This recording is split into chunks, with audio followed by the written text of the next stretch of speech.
Hi guys, thank you all for tuning into Big Mama Story Time. Story time! Don't forget to like, subscribe, share, comment to my page. Here we go.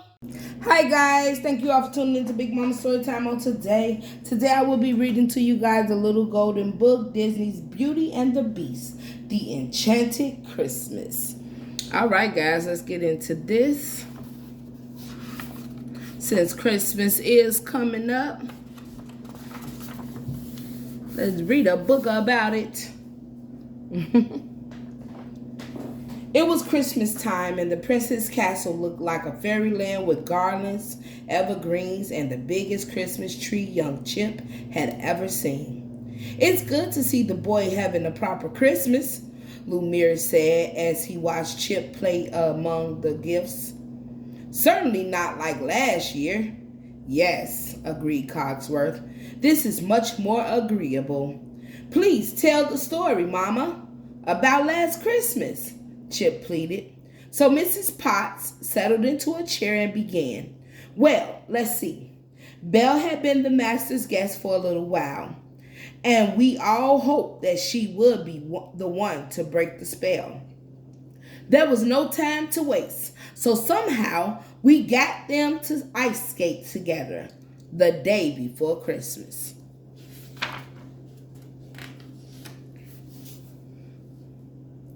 The servants watched as Belle taught the beast how to ice skate on the pond.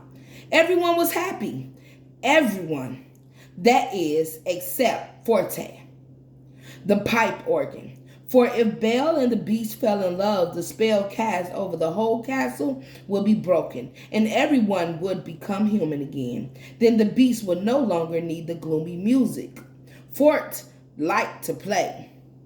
Fife, what's that merriment I hear outside the window? Asked Fort. Oh, replied the little piccolo. The master is skating with Belle. Belle? Cried Fort. That will never do. Fife, see to it that this blossoming love wilts on the stem. Go, stop them now. Yes, Mastro Fort, said Fife, bounding away. Oh, really, huh? Pardon me. Coming through. Tweet, announced Fife.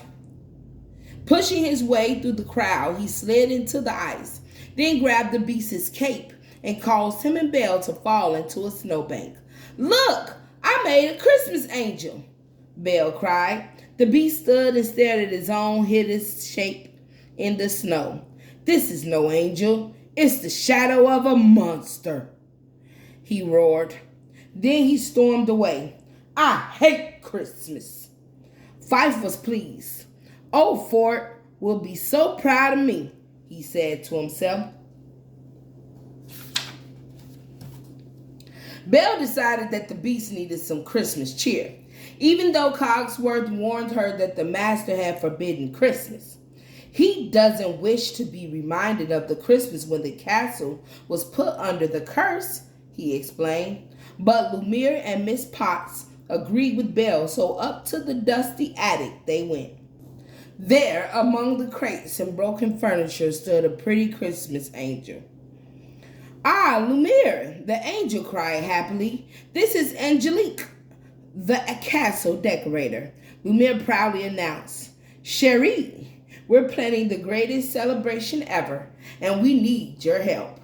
But Angelique shook her head and said sadly, No, I refuse to hope for Christmas anymore. I will not be disappointed again. Dang, Sherry, me, angelic. Later that day, the beast found a present from Belle, marked, Do not open until Christmas. I said no Christmas presents, he shouted, but the beast touched the gift and smiled, then went to tell Fort to stop playing his gloomy music. Sorry, old friend, but I don't feel gloomy anymore, explained the beast. I want you to compose a song. It's a present for Belle, and make it a happy song. Fort frowned. After the master left the room, Fort dreamed of a plan that would get Belle out of the castle for good. Okay?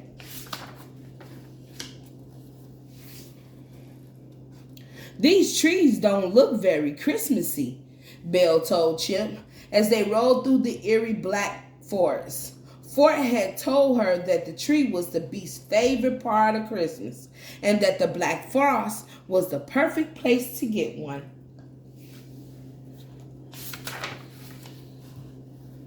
Back at the castle, everyone was frantically searching for Belle. She must have gone all the way into the black forest, cried Lumiere as he spotted the tracks in the snow. What will we tell the master? Cogsworth cried. He's been looking for Belle. We must hurry and find her. Meanwhile, in Fort's chamber, the beast could no longer wait for Belle. He grabbed the magic mirror and shouted, "Show me the girl." There in the reflection, he saw Belle riding away in the sleigh. "I'll bring her back," shouted the beast. Fort saw his chance. "No, master," he said quickly. "She's abandoned you."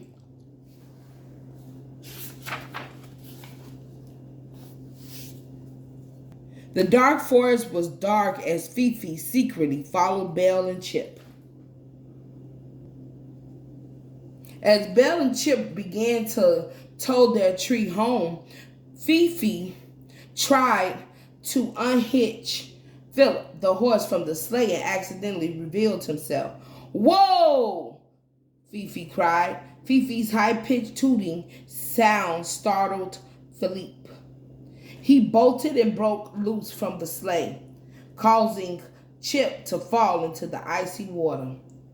Belle jumped in and saved Chip, but the icy currents were too much for her. Suddenly, a loud roar echoed through the forest. It was the beast. He dove deep into the water and emerged with Belle, then carried her back to the castle as the others followed. "What have I done?" cried Fifi. "It's all my fault. I never should have listened to that Fort. He put me up to all this."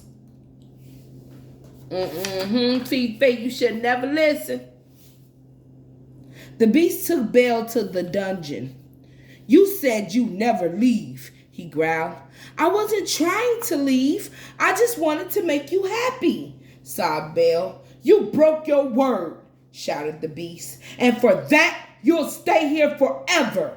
He stormed up the stairs and Belle felt completely alone. Bang, bang, bang.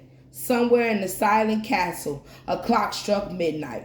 Christmas had come. The enchanted objects crept down to visit Belle. Angelique stepped forward. "I told you that Christmas was a hopeless folly." Then her face softened as she said, "But I was wrong. We must have Christmas." She began to sing a sweet Christmas song. Everyone joined in, even Belle.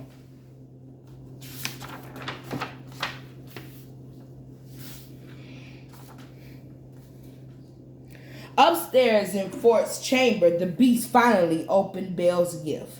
A book about a cold-hearted prince who discovered the warmth and joy of France and of Christmas. After reading it, he sighed and said, "Maybe there is still hope for me."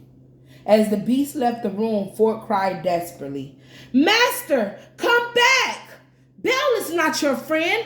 I am." But the master was gone. Belle and the others were startled when the beast appeared in the middle of their celebration. He stood before Belle and gazed into her eyes. "Belle, can you forgive me?" he asked. "Of course," replied Belle gently. "Merry Christmas." "Aw, that's so sweet of you, Belle, to forgive him." Everyone was happy except Fort. He began to play a horrible song that blasted through the castle and shook the walls. Dust flew everywhere as the ceiling began to crumble. The floor of the dungeon cracked open between Belle and the beast. The beast bounded up to Fort's chamber, while Belle and the others followed. "Fort, enough!" he shouted. He tore the keyboard from the organ. The music soared, then stopped. Fort was so angry that he ripped himself from the wall with all his might and smashed to the floor. All was silent. Finally, the Beast said, "What are we standing around for? Let's give Belle the Christmas she always wanted." Oh, they destroyed the organ, huh? Okay. And what a Christmas it was. The Beast and Belle laughed and danced together. Angelique's beautiful decorating and scrumptious food were enjoyed by one and all. And that's when Belle and the Beast began to fall in love. "Thank goodness," said Mrs. Potts. Soon the spell was broken and we all became human and happy again. All right, guys. That is the end of Disney's Beauty and the Beast, The Enchanted Christmas. I hope you guys like this video. Thank you all for tuning in to Big Mama Storytime. Please don't forget to like, subscribe, and share this video. Bye.